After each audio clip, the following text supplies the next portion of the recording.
this an animal?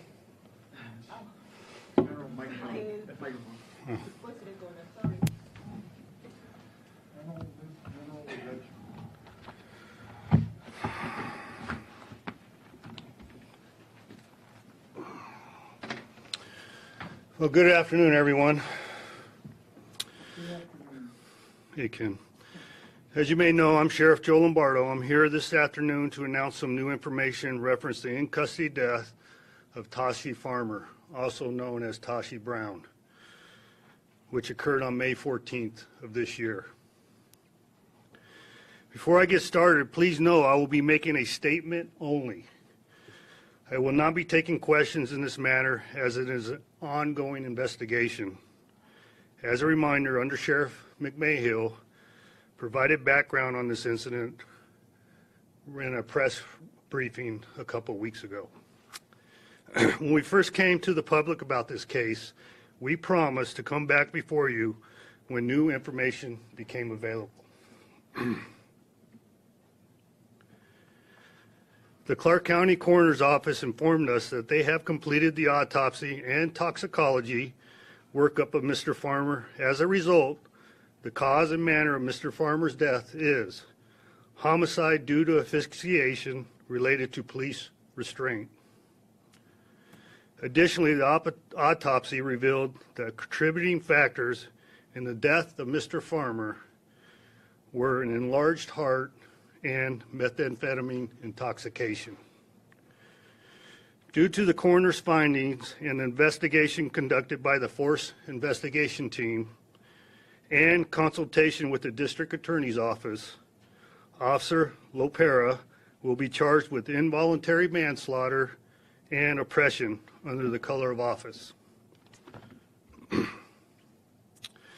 For clarification, involuntary manslaughter, which is a Category D felony and carries a minimum term of not less than 1 year and a maximum of not more than 4 years in state prison.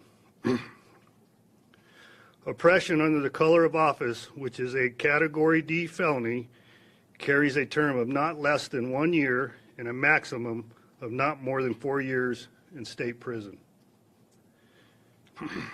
The charges are the result of the coroner's findings, along with evidence gathered from video surveillance, body-worn cameras, and witness statements. It should be noted that Officer Lopera did not provide a statement to the Force Investigation Team, which is responsible for the criminal investigation of this incident.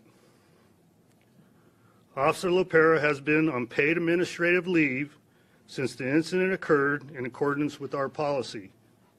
However, he will now go on unpaid administrative leave as a result of the charges.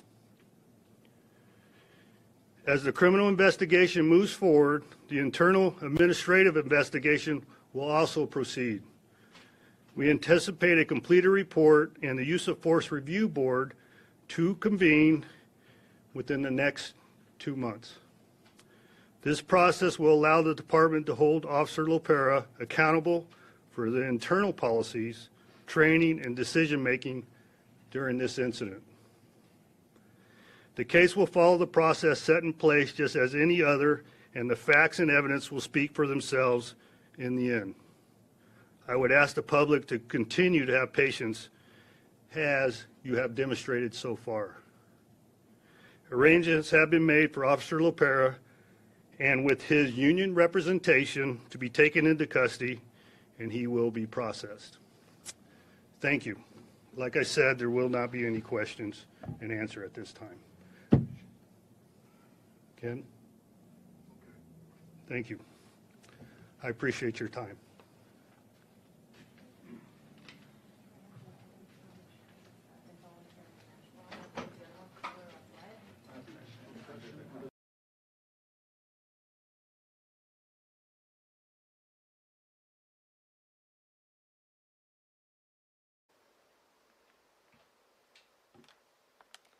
This is initial contact.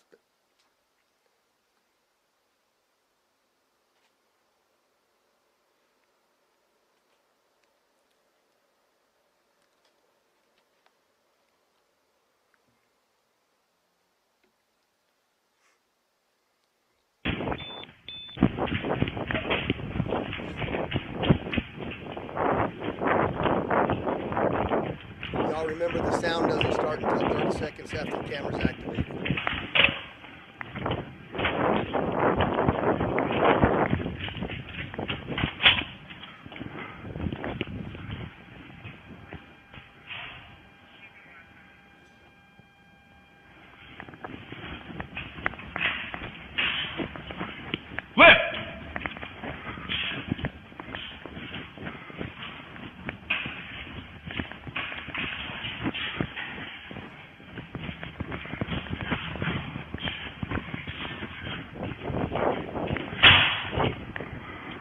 Somebody running?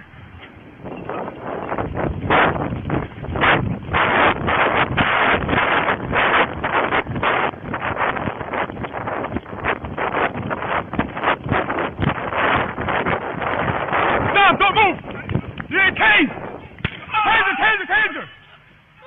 Taser! Don't move! Don't move! Stop right there! Get on your stomach!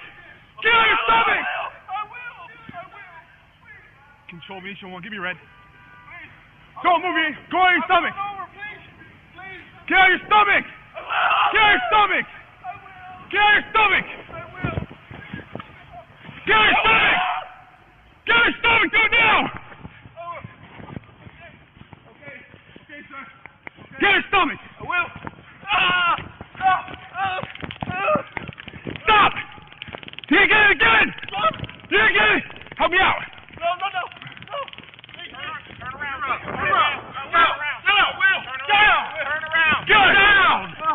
No. Okay, sir. Turn around. Don't move. Down. Hands on your stomach. Right there. Get on your stomach. Get on your stomach. Here, give me his hand. Get on your stomach. Get on your stomach. Get on your stomach. You see your head.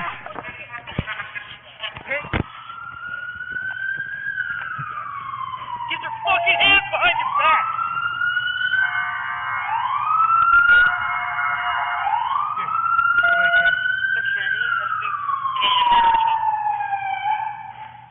Is he out? Is he out? Is he out yet? Go ahead. Let him go, Ken. Sure? Yeah. Roll him to... Hold on! Don't grab my fucking legs! Roll him to the other side. Get the other arm, too.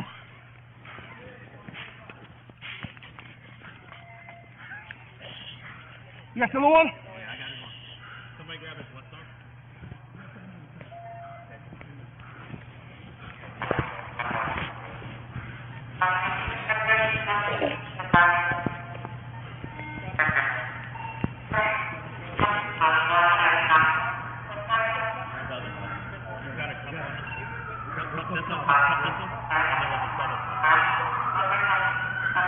Come, stand by.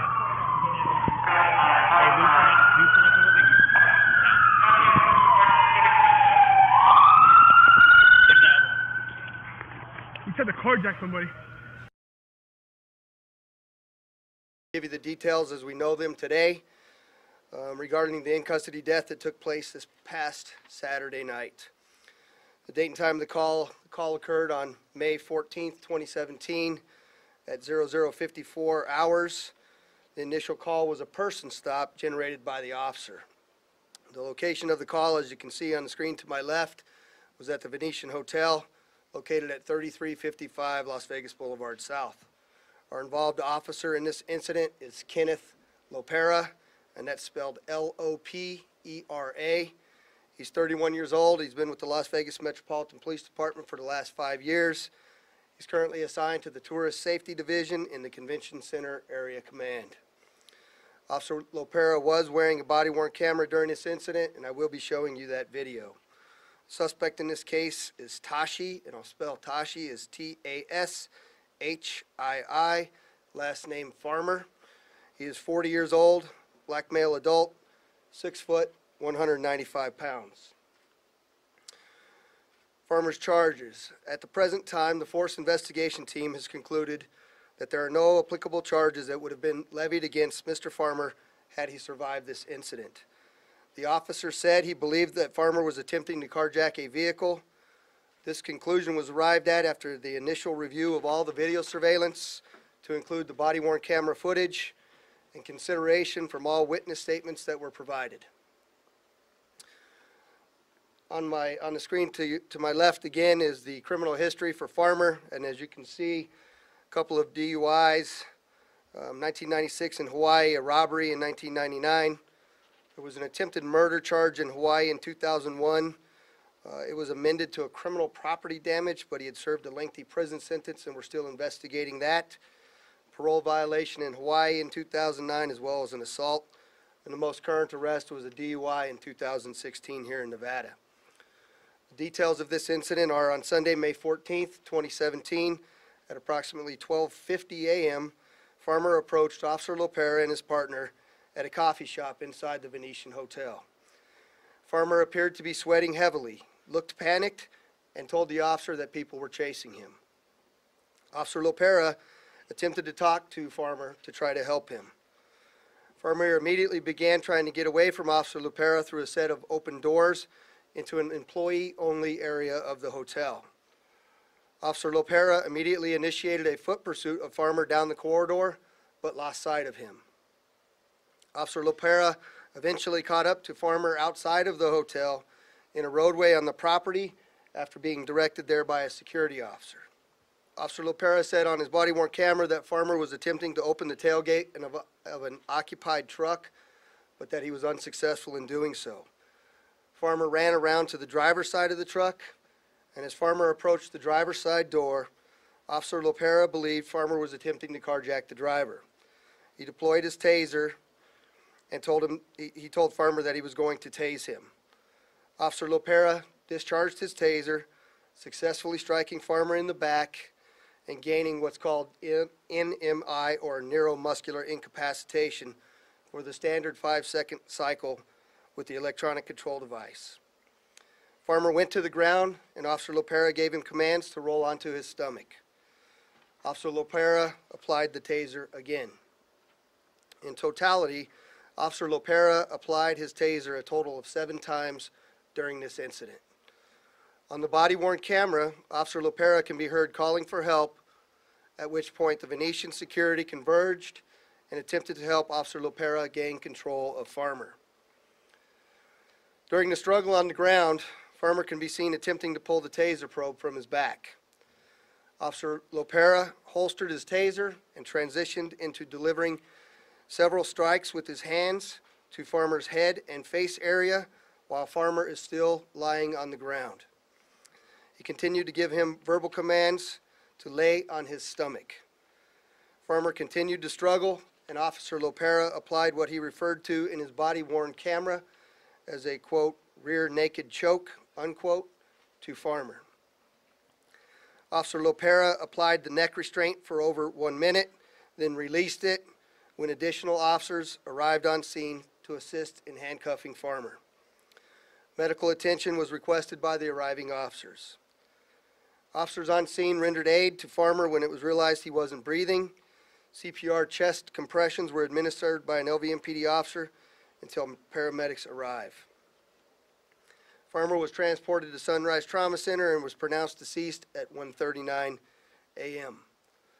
I'm now going to play the body-worn camera for you of Officer Lopera. There's a couple of different versions of camera here that I'm going to play for you, and it's very important for you to pay attention to this video, the body-worn camera video, as it does not clearly capture the strikes by Officer Lopera or the application of the neck restraint.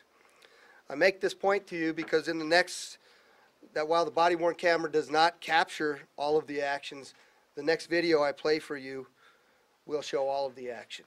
So this video that you're going to see here is the body-worn camera worn by Officer Lopera. This is initial contact.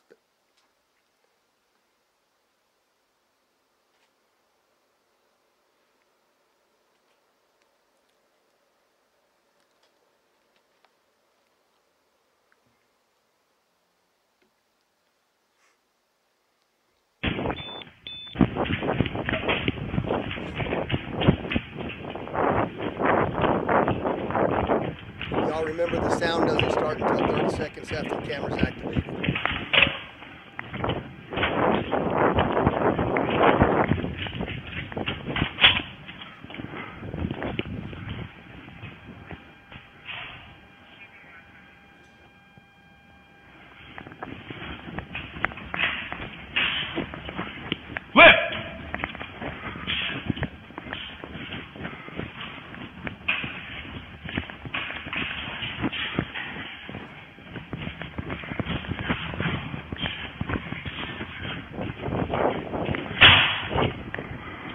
Somebody running?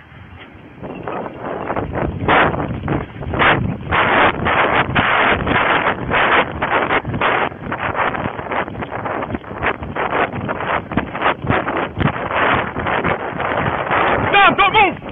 You ain't tased! Taser! Don't move! Don't move! Stop right there! Get on your stomach! Get on your stomach! Control me, one. Give me red. Don't move me. Go on your stomach. Get on your stomach. Get on your stomach. Get on your stomach. Get on your stomach. Get on your stomach. Do it now. Okay, sir. Get on your stomach. I will. Stop. You didn't get it again. You didn't get it. Help me out. No.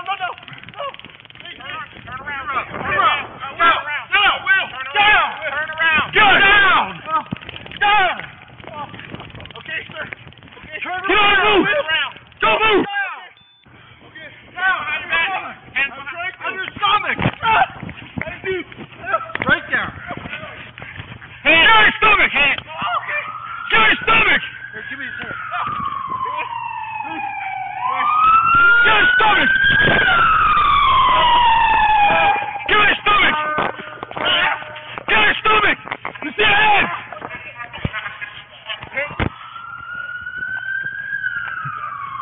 Get your fucking hands behind your back!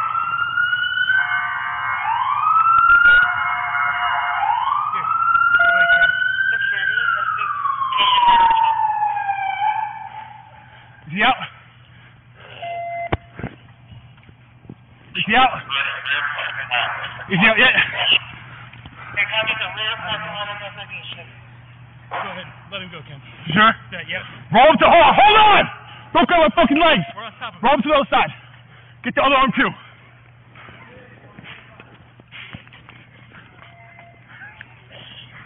You got the other one? Oh, yeah, I got his one. Somebody grab his left arm.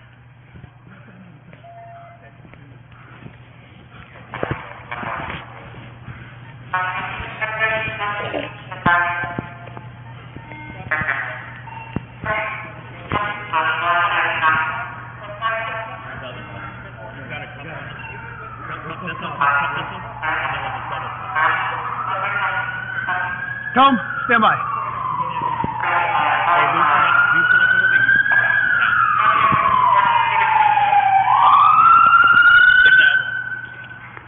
You said to carjack somebody. So as you watch that video, you can't see any of the strikes the officer delivers, nor can you see him actually encircle with the neck restraint. And so the next video I play for you is captured from the surveillance video at the Venetian. I am going to play it for you from the point that the camera caught the incident. You will be able to clearly see the strikes by the officer as well as the movement into the neck restraint. You will also see several security personnel attempting to assist the officer prior to the arrival of the other LVMPD officers. So they'll zoom in here in just a moment.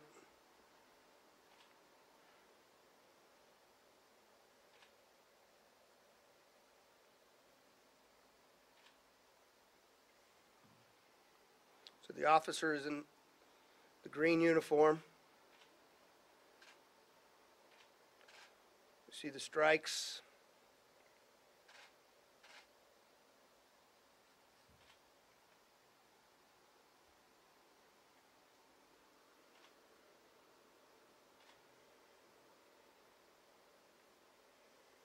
Now he moves into the neck restraint.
So as you can clearly see from both of those videos, the body-worn camera doesn't capture all of the details. That one captures some additional. What the fit detectors are trying to do right now as we speak is try to put the audio with the same actions that they see on that particular video. I know there's additional video out there that has been released to a variety of different news organizations, and we're still trying to get our hands on all of that video to adequately investigate this. The next video that I'm going to play for you is an overhead video captured by the Venetian that shows farmer near the rear of the truck and subsequent movement towards the driver's side. It is important to note that our fit detectives have located the owner of this truck, who provided them with a statement. The driver of the vehicle said he did not believe that the suspect was attempting to carjack him. This is very difficult to see. You'll see just sort of a dark shape as the white truck pulls up here. It's a very brief video as well. So Carlos.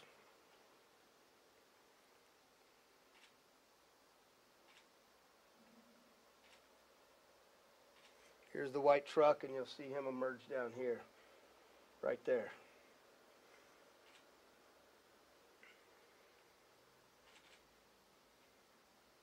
That's the officer approaching, and that's when the initial tasing happened that I showed you moments ago. I did want to address a couple of issues. There is media reporting that the LVMPD officers did not provide medical attention to Farmer for over 10 minutes, and that's simply not true. On the screen, I put an overhead of the timeline of medical intervention, indicating Farmer being set up and checked at 0058 hours. From 0101 to 0104 hours, officers conducted a pat-down for weapons, checked for pulse and breathing, and found Farmer still had a faint pulse and breathing. At 0105 hours, an LVMPD officer began administering CPR when the pulse and breathing ceased. At 0106 hours, the Clark County Fire Department arrives, and at 0108 hours, Medic West arrives and assumes medical care. I'm also going to show you a couple of still shots depicting this activity from the Venetian videos. That's where the officer is doing CPR. I think there's one more. So they're rendering care to him almost immediately. A couple of other issues as it relates to the training and policy of LVMPD that I want to put on the record. In regards to the taser application, our policy says that the officer must evaluate the need to apply each individual administration of the 5-second taser cycle.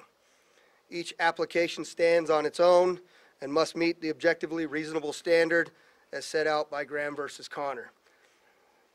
We'll go into a couple of these props that we have here in just a moment, but on the ground here is the Graham versus Connor standards, and on the board here is our use of force model. The policy further states that once the suspect has been exposed to 3 cycles of the taser or electronic control device, it shall be deemed ineffective unless exigent circumstances exist. Officers are taught to transition to another tool. Officers are also trained that if a suspect experiences difficulty breathing, they're to place the suspect on their side to reduce the risk of aspiration. In the case of empty hand strikes in this case fall into our intermediate level of force. You see that on this chart here. In this level of force, however, I want you to know that officers must be able to articulate the suspect is attempting to cause harm to them or another person. If intermediate force is used, it is defined as having the potential to cause injury or substantial pain and is greater than the low-level force. It is important for you to know that this same level of force applies both to the electronic control device or taser and as an appropriate application of the lateral vascular neck restraint, depending upon the level used. To the lateral vascular neck restraint, it is a technique to apply a specific application of pressure to the sides of a suspect's neck to overcome resistance and allow control. This technique does not restrict air supply to the subject and is applied to the sides of the neck, not the windpipe, to restrict blood flow. The LVNR is a control technique in which the carotid arteries on the sides of the neck are compressed, restricting blood flow to the brain, causing the subject to pass out. In our policy, there are 3 levels of the lateral vascular neck restraint. minimum, where the rear elbow is at a 0 degree, medium, where it moves up to 20 degrees, which changes both the pressure and the angle applied to the subject, and the maximum, where it moves to 45 degrees. Officers are trained to apply the amount of force necessary to bring the suspect under control. The pressure is to be relaxed when compliance is gained. Under ideal conditions and proper technique, the suspect can usually be brought into compliance within 4 to 7 seconds.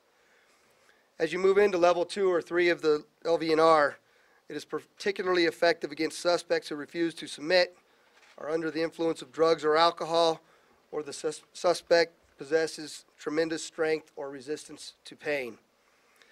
If a suspect is rendered unconscious by the LVNR, officers are trained to revive the suspect via palm strikes to the back.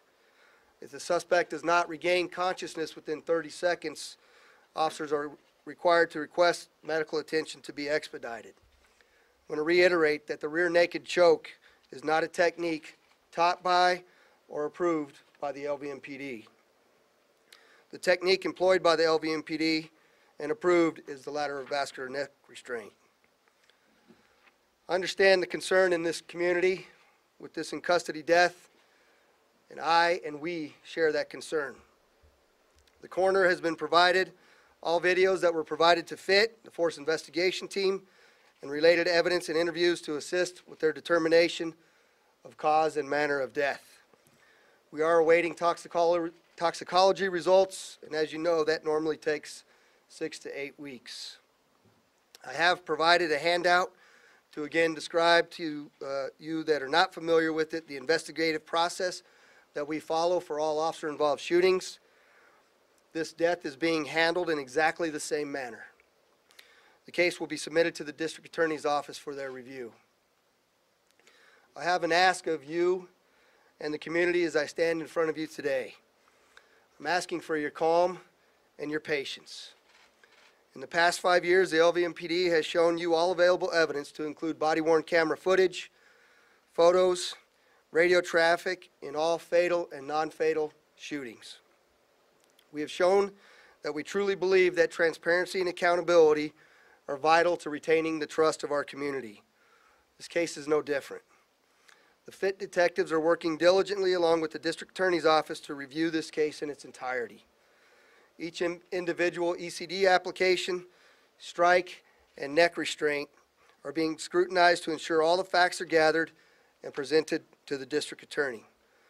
We will move through this case through the process as outlined in the handout, and we will provide you additional information as well.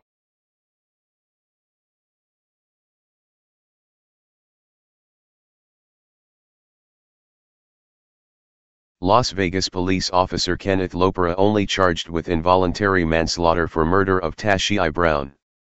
June 9, 2017 by Kelly W. Patterson. 2 comments.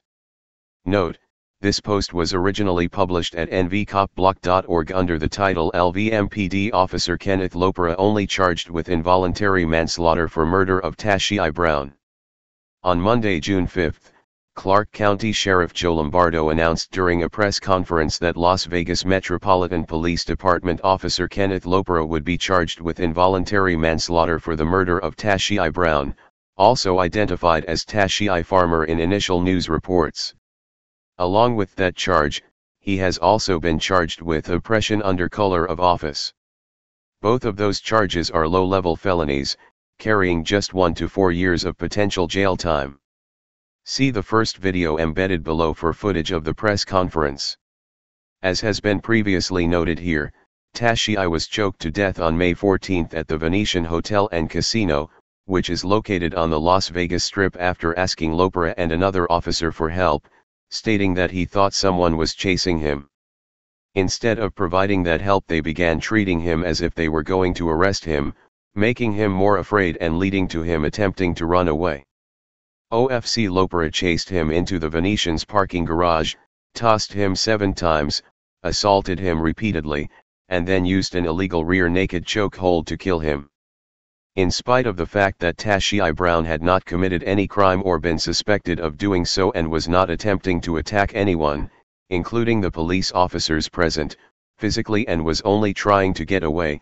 He was violently attacked and eventually choked to death.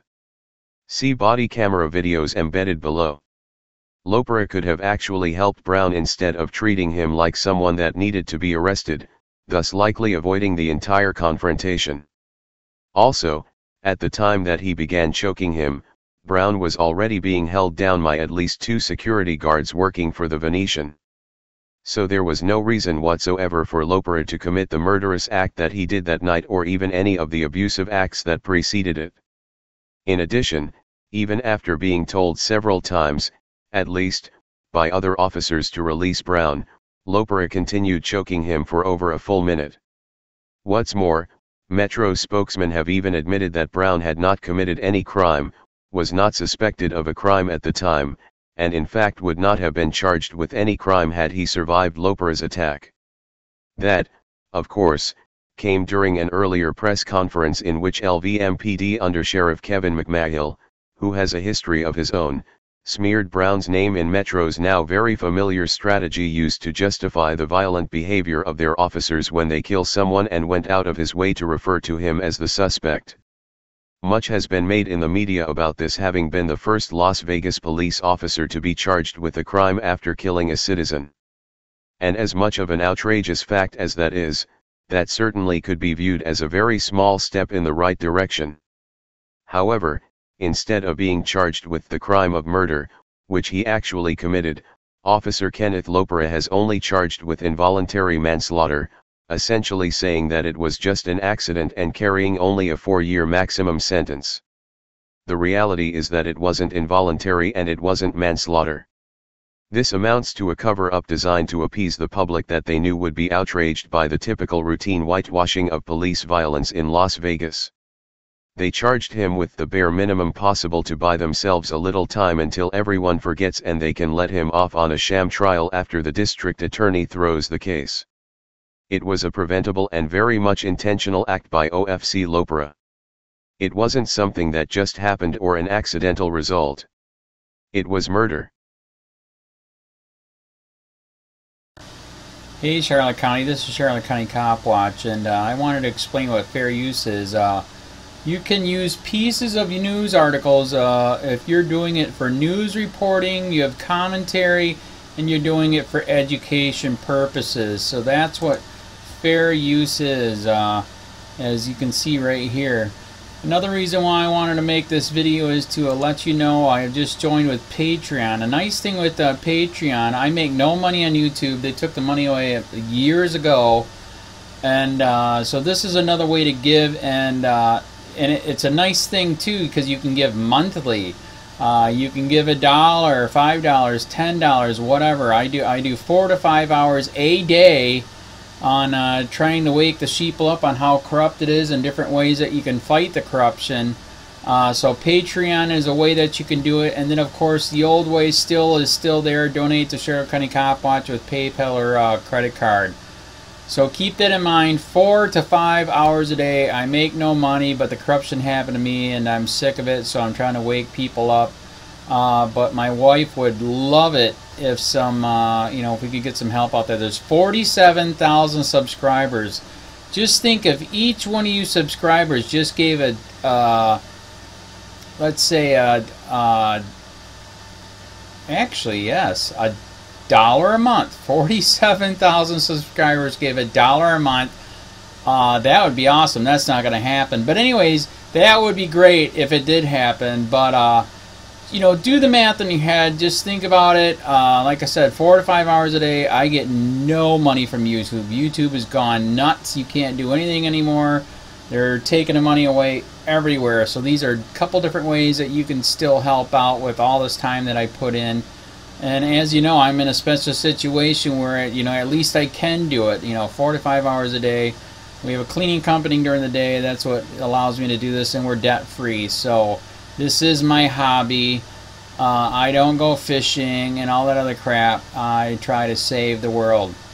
So help me out to make the wife happy, man. In fact, if you guys did give $1 a day, and there was 47,000 of you, and you did it, and each of you gave $1, And that was every month. Oh my God. Yes, I could quit. I could start suing them. Another idea too that we have is, you know, if I got, you know, some funds, we could actually contact everyone that has been ticketed and or arrested and put in jail and start sending them postcards to let them know we're here and to see if everything went all right, and if it didn't, find out their story. So we could even do more investigations and more lawsuits. Lawsuits take money.